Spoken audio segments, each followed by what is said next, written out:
As the search for Shanann Watts and her two young daughters intensified, police slowly began to realize this was no longer a missing persons case.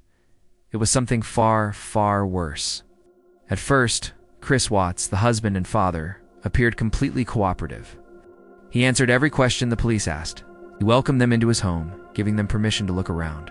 He even agreed to searches of the property, but something was off. Every time he spoke, his story seemed to shift, just slightly. The details were inconsistent, and the timeline he gave just didn't quite add up. These small discrepancies were like tiny cracks in a carefully constructed facade, and investigators started to notice. Their suspicions grew when they reviewed security footage from a neighbor's camera. The video showed Chris backing his truck into his driveway very early on the morning his family disappeared.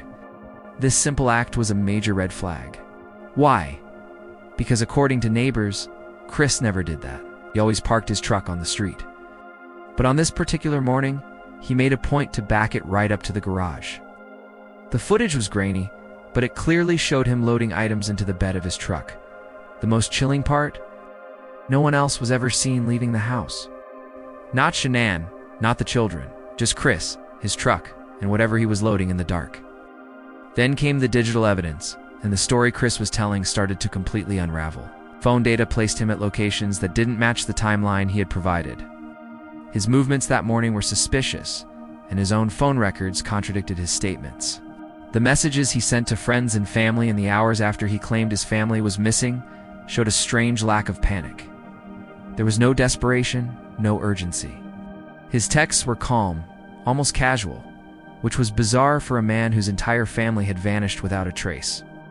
Meanwhile, investigators gained access to Shanann's phone, and it told a very different story. Her digital life painted a picture of a loving mother, excited about her future. There were absolutely no messages suggesting she planned to leave.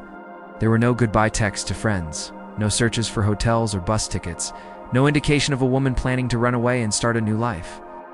Everything on her phone pointed to a normal, happy existence that was suddenly and violently interrupted. Her last posts on social media were about her love for her children and her excitement for the baby boy she was expecting. And then, investigators uncovered the secret that would blow the case wide open. Chris Watts was having an affair. He had a secret relationship with a coworker, Nicole Kessinger. When police dug into their text messages, they found more than just a casual fling. They discovered a deep emotional attachment, promises of a shared future, and conversations about starting a new life together, a life that explicitly did not include his wife and children. From that moment on, the entire investigation changed direction. The police no longer viewed Chris as a worried husband desperately searching for his family. They now saw him as their primary and only suspect. The illusion of the concerned father had shattered, and in its place was a man with a powerful motive to make his family disappear. The pressure was mounting, and investigators decided it was time to confront Chris directly. They asked him to take a polygraph test, and he agreed, likely believing he could lie his way through it just as he had lied about everything else. During the pre-test interview, his behavior became noticeably different. He avoided making eye contact with the investigators. His answers, which were once detailed and elaborate, became short, clipped, and almost mechanical. The confident, cooperative man was gone, replaced by someone who was visibly nervous and cornered. When the investigators finally told him he had failed the polygraph test, his composure crumbled. He panicked. At first, he stuck to his denials, insisting he had no idea what happened to his family. But then, as the detectives pressed him, his story changed yet again, and this time, it was a monstrous fabrication. He claimed that he had come home to find that Shanann had harmed their children. He said he saw red, and in a fit of uncontrollable rage, he killed his wife. It was a desperate last-ditch effort to paint himself as a victim, to shift the blame onto the woman he had murdered. But the investigators were experienced. They remained calm. They didn't yell or accuse him. They simply let his horrific story hang in the air, allowing the heavy silence of the interrogation room to do its work. They knew he was lying, and they waited. Those silent minutes must have felt like an eternity to Chris. And then he broke. The dam of deception finally burst. He admitted to killing his wife, Shanann.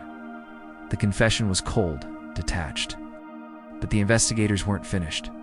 They continued to wait, letting the weight of his other secrets crush him. After another long, agonizing pause, he confessed to the rest of it. He admitted to killing his precious daughters, 4-year-old Bella and 3-year-old Celeste. The case was no longer about finding the answers to what happened. The truth was out.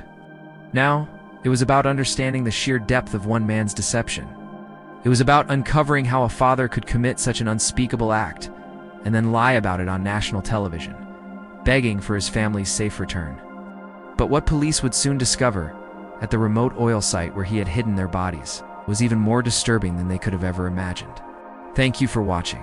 If you found this story as compelling as we did, please hit that subscribe button and turn on notifications so you don't miss our next video. See you in the next one.